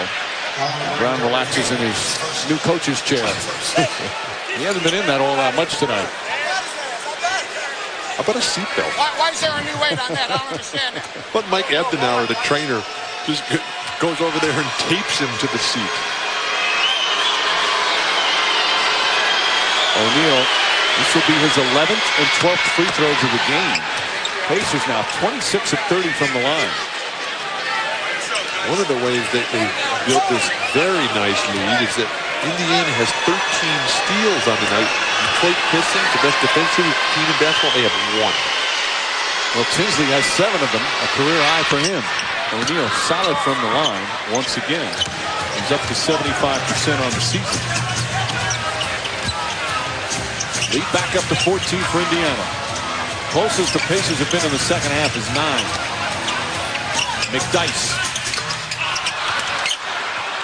Nice job defensively by Harrison, the rookie from Colorado. Realizing that McDyess is not having a big night. Let him make that shot before you try anything tricky or gamble on defense. And a foul away from the ball. This is the second team foul against the Pistons. Darvin Ham. His second foul. Antonio McDyess, a former all-star in this league. Injury just destroyed by...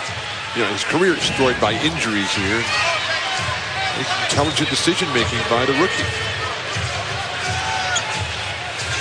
Again with Pollard out, with Foster on the injured list. Harrison playing a lot more than they expected. And of course, Jonathan Bender also out. Oh, nice play from Antonio McDyess. Here's their second steal.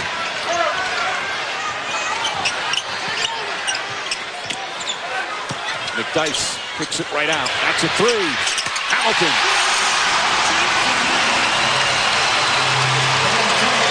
Antonio McDyess is starting to make his presence felt here. Rick Carlisle wants to stop this run in the bud here, not lose any momentum or control.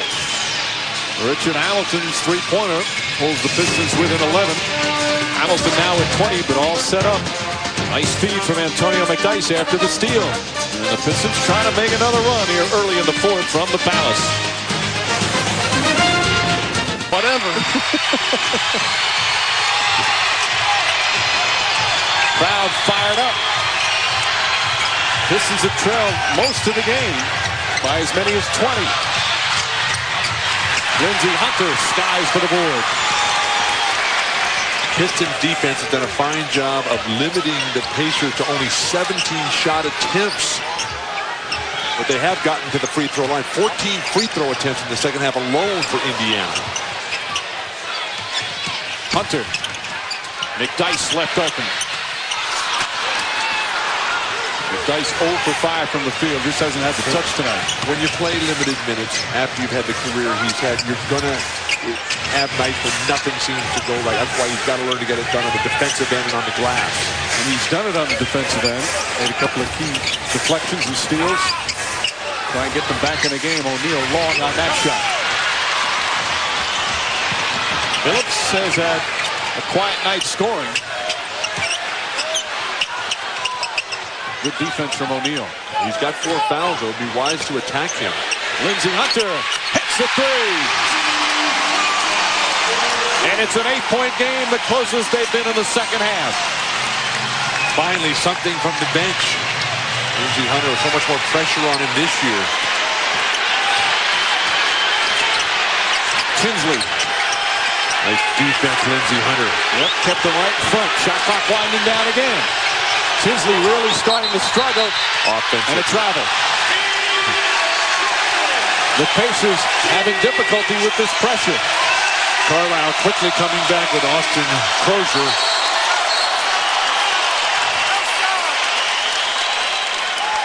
And still plenty of time remaining.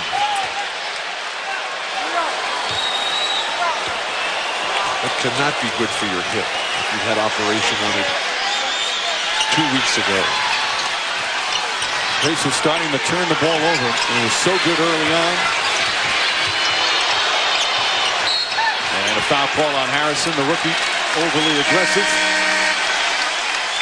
Second team foul.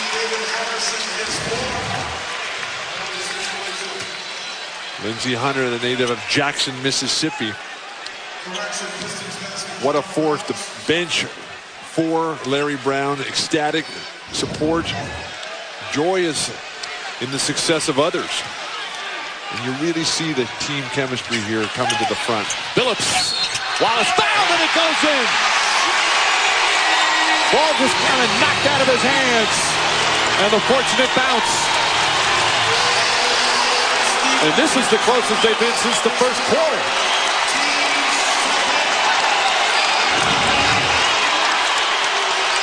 The curl off the low post has been extremely effective tonight for Detroit. Rip Hamilton is the one that usually makes those creative plays. That time Chauncey Billups. Darvin Ham has done a very solid job, even though the statistics will not point out that he's done much. Rip Hamilton finally back in the fray.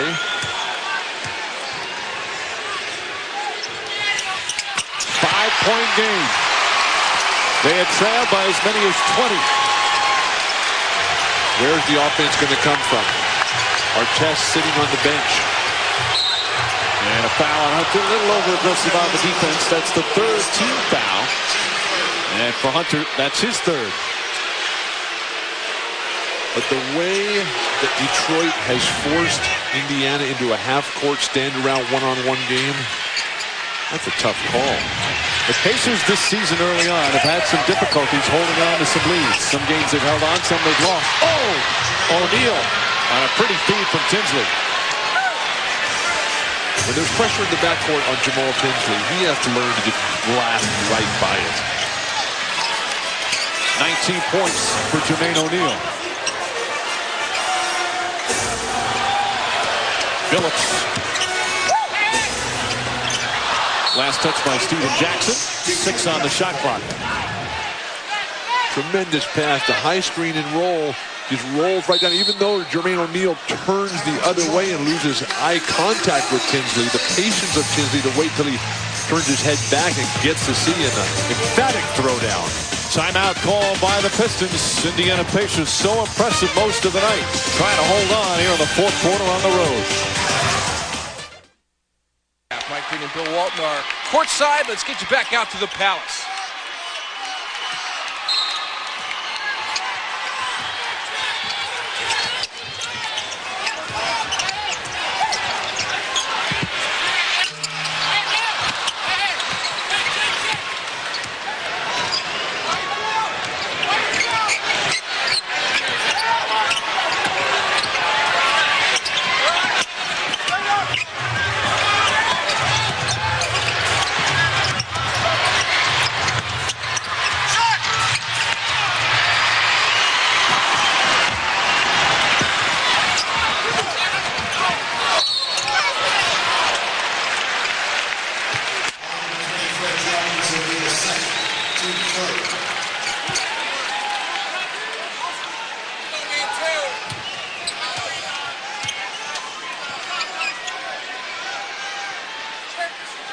The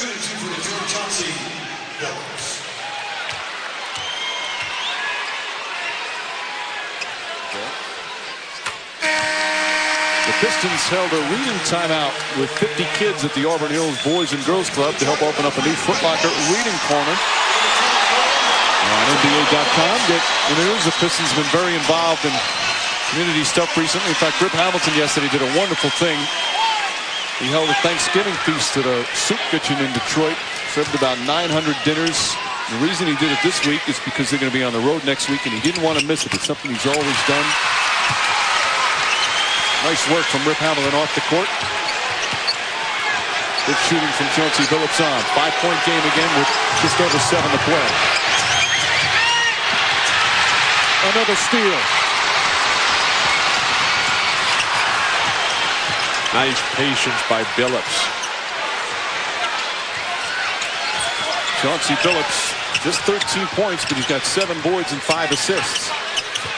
Wallace has good position. A little too hard off the glass.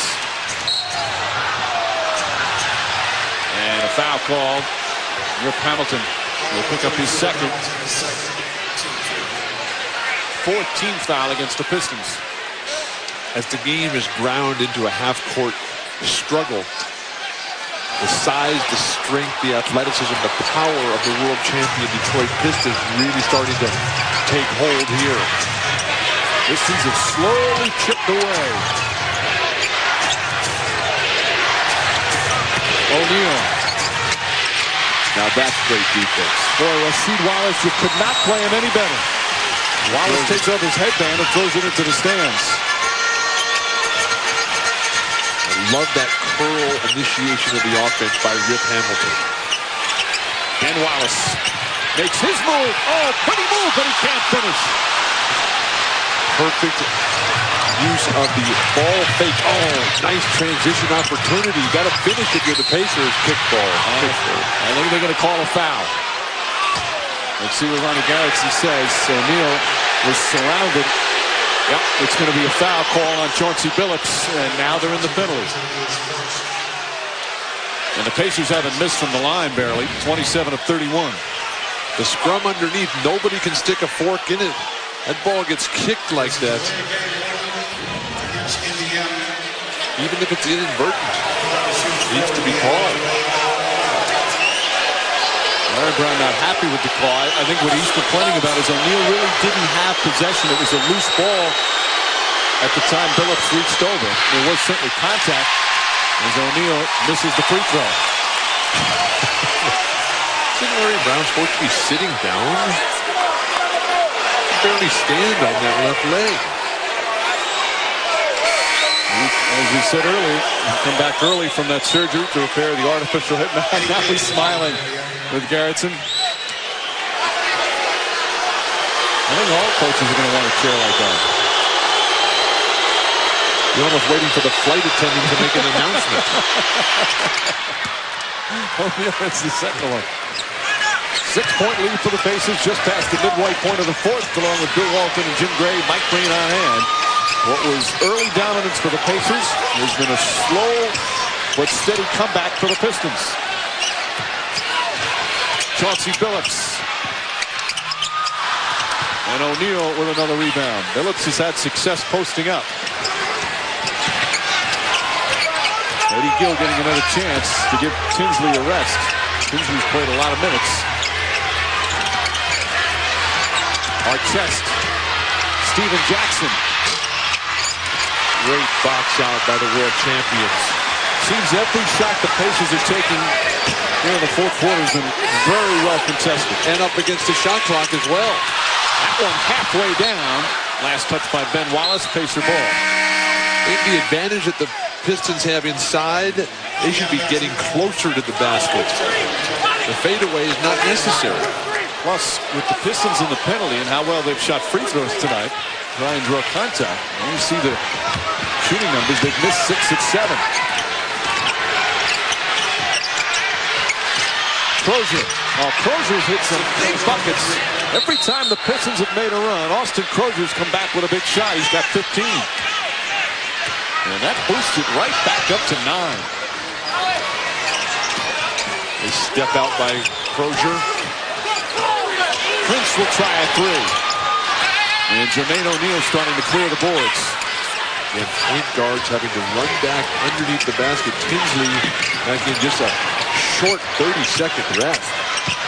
Steven Jackson. Three-pointer for Jackson. Back-to-back threes, and it's a 12-point deficit now for the Pistons. A dagger. Perfect ball movement. Celebration abounding on the Indiana bench. Every time the Pistons have made a run, they've cut it to as close as 5 here in the fourth quarter. But the Pacers have always bounced back. First Crozier. Pistons back up by 12. Pistons have cut it to 5. And now it's just under 4.5 remaining. Pistons hoping for one more run. They've run the danger, though, the Pistons have, of waiting too long. They had some point-blank shots that would not fall. Wallace. Air ball. Not a good shot that time as Crozier was right on him. And timely three-point shooting by the Indiana Pacers. They're 9 for 20 on the night from behind the arc. O'Neal. Jackson. Oh, nice move from Jackson. Every time they move the ball, they're successful. When they try to go one-on-one up against the shot clock, nothing ever works. I don't understand why they don't continue with the fluid ball movement offense. Hamilton kicks it out. Tayshaun Prince spotting up. Can't get the three. Ben Wallace touched it last. All 5 starters for the Pacers now in double figures. And some of the fans here in the Palace heading for the exits. See the 9-0 run. After they had cut it to 5. Not only do the Pistons need a miracle, they need a flat-out collapse by the Indiana Pacers. Jackson trying to create some space. Still time remaining as we're coming up on 3 minutes left. Steven Jackson's done a nice job defending Rip Hamilton tonight. Foul call on Jackson as Hamilton tried to run through the lane. Jackson will pick up his 4th. Not a smart foul. Although it's only the 14th foul, so they'll take it out of bounds. Indiana from behind the three-point arc, 9 for 20. The Detroit Pistons, 3 for 14.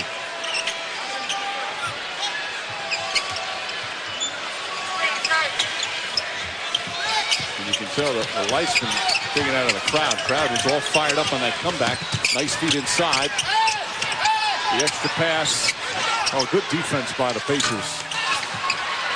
Prince tips it out, but Wallace able to get it. Need threes here. Boy, they're really rotating defensively beautifully. Wallace hits a three. Big shot as that cuts it to 11. But they had to use so much time to get it. Now, Indiana needs to keep the attack going. Don't slow it down and get too conservative here. Rick Carlisle wants a timeout to talk this over. 19 points, 10 rebounds for Rasheed Wallace, but Rick Carlisle still with a double-digit lead. Pistons trying everything, and the Pacers keep holding them off. 2:14 left, 11-point lead. To lead his Grizzlies into Arco Arena. 2:14 to play. The Pacers looking to close out the Pistons. They lead by 11 out at the Palace. Let's get you back out to live action on NBA Friday.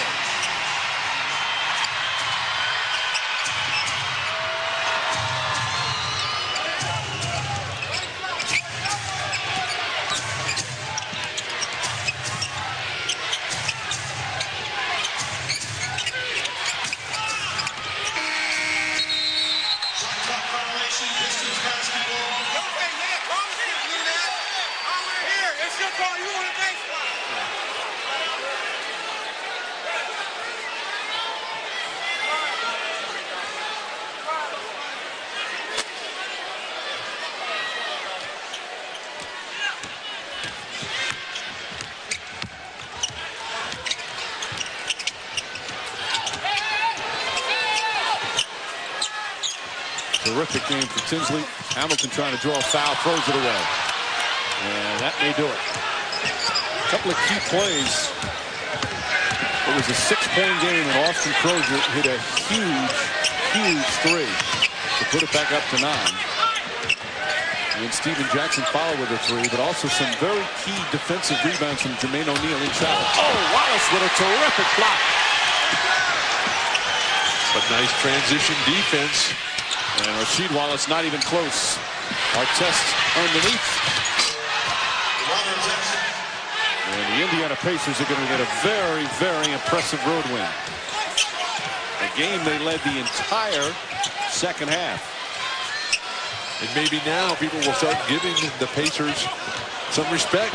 Something that Jamal Tinsley and Jermaine O'Neal have been complaining about. A foul as Jackson will go to the line. In fact, they've led since the first quarter. At times dominant. Again, they saw a 20-point lead be cut to 5, but they held off the run. And there you see 8 steals for Tinsley. He came into the game 10th in the NBA in steals. He's going to move up the ladder there.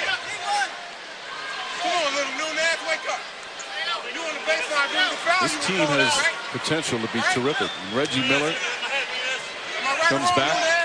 Anthony Johnson is the backup point guard. And Jeff Foster. You see Austin Crozier sitting on the bench behind Reggie Miller. Austin Crozier is playing with a chipped bone in his hand on that thumb. Suffered in the big victory at Minnesota a week or so ago. That's the game they beat the Timberwolves without Ron Artest. It was one of the 2 games that he was held out by Rick Carlisle. And Jackson coupling. Good balance scoring. Artest with 24. O'Neal had 20. Crozier 15, Tinsley 13, and Jackson with 12. All 5 starters in double figures. The Pacers have played a very intelligent game tonight. Then Wallace is fouled, and Wallace did. Oh, Wallace right at Artest. This has potential to be serious if they don't get between. Wallace upset. Players trying to hold each other off. Steven Jackson and Rasheed Wallace trying to be peacemakers. Now Jackson yelling. Wallace still going. You need the coaches in there to get him away. Jackson challenging Derek Coleman. Somebody should just get Jackson out of there. That's what causes the problem. Rasheed Wallace did an excellent job trying to keep everybody away and trying to keep the peace. But it started after Artest with a hard foul on Wallace after he got behind him. And then Ben Wallace came over with the shove. An ugly way for this one to wind down. Totally uncalled for. I want to see the foul again because it appeared Wallace was past him and Artest shoved him. And that's what Wallace took exception to, but you still can't react that way. You've got to let it go. That's not that hard of a foul. It's not a normal foul, but not that hard. And Ben Wallace can't react that way. Wallace is still charged up. Now, Wallace, I would assume, has been ejected. The way Steven Jackson's carrying on, they should eject him as well.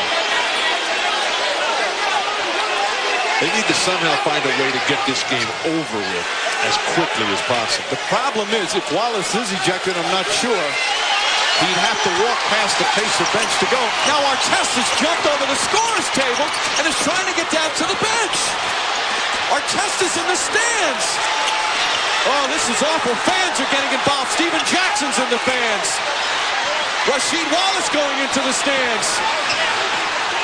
The security trying to somehow restore order. Fans and players are going at it, and the players trying to help each other out. This is a disgrace.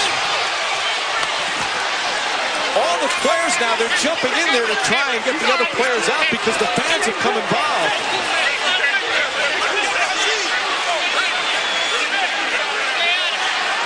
Oh, what a sad scene here at the Palace.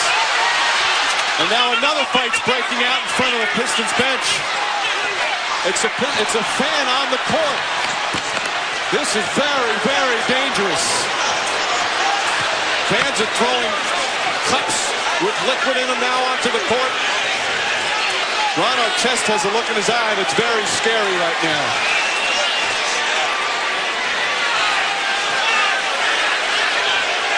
You wonder if the official's going to let this game continue. Now they're throwing bottles out onto the floor. They're trying to get the Pacers to go back to the locker room. What was maybe you could call a hard foul at best has turned into just an ugly, ugly scene. Chuck Person. The officials, I think they're going to call this game off, and that should be. The outcome is definitely decided. You have these ridiculous fans trying to go at the players and now throwing. Somebody could really get hurt. This is a bad showing from the Pistons fans here. Just firing bottles from the stands. The Pacers have all gone back into the locker room, and they're getting thrown a lot of debris, and they're still not all the way through. And for some reason, they hold Austin Crozier out. They won't let him get under the tunnel because they're afraid for his safety. They're pouring liquid over. What a disgraceful showing from the Pistons fans here.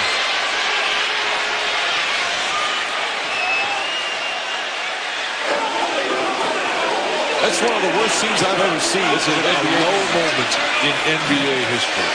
The players just have to get out of there. Get back to the locker room and forget about it.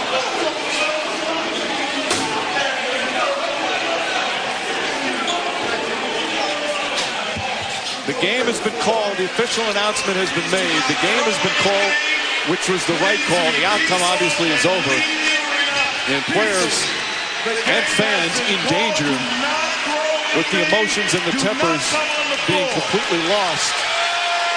It all started with a foul. Ron Artest with a foul that Ben Wallace deemed was too hard. As you see the Pacers going underneath the tunnel trying to cover their heads. You can see the debris, some of it being aimed at him, and a lot of it you can't see that's just missing wildly.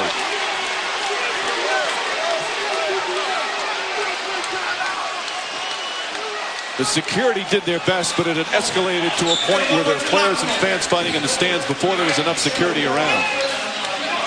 Let's go to Jim Gray. Mike and Bill, I was sitting right next to Ron Artest when he was laying down before he went into the stands. A fan came and threw a beer and a bottle on him from point-blank range. When he got hit by that, he erupted. He knew exactly who it was, and he jumped right out after him. The fan got in very close proximity, and that's what triggered Ron Artest, who had been lying down even after Ben Wallace had thrown a towel at him. That's what triggered this, Mike. I was standing within a couple of feet of him. That's what triggered the big brawl in the stands. You saw what just triggered the entire incident. Artest with a foul that he should have let go. He fouled Wallace from behind, but Wallace overreacted to that foul. Certainly no winners in this circumstance at all.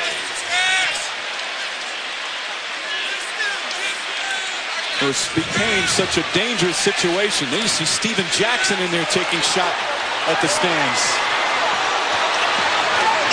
And granted, it's very difficult when you're a player and the fans come at you, either physically or verbally, but you have to restrain yourself. You just can't respond to it. There were so many bottles and cups thrown. There's Artest after what Jim Gray reported. And you saw there was no security around at the time, and it was too late. Many of the players going in there to get Artest out of there. And it had seemed the whole thing had calmed down when that fan came at Ron Artest. And another incident for Ron Artest, so unfortunate. And again, the fan, hopefully security is able to get the fan and he'll receive proper punishment. But the overreaction. All teams have been secured. Just leave the palace peacefully. That was Larry Brown, who tried to make an announcement to the fans. So upset with what happened.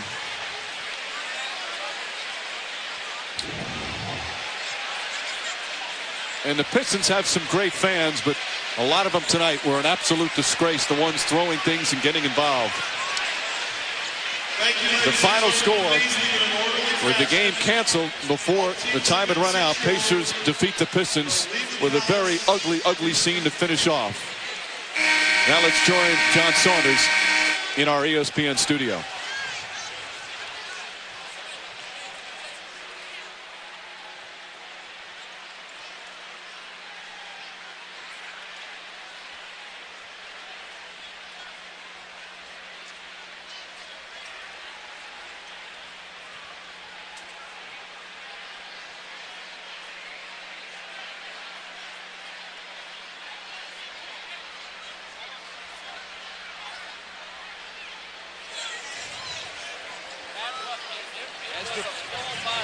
The floor is finally cleared after the bedlam that ensued.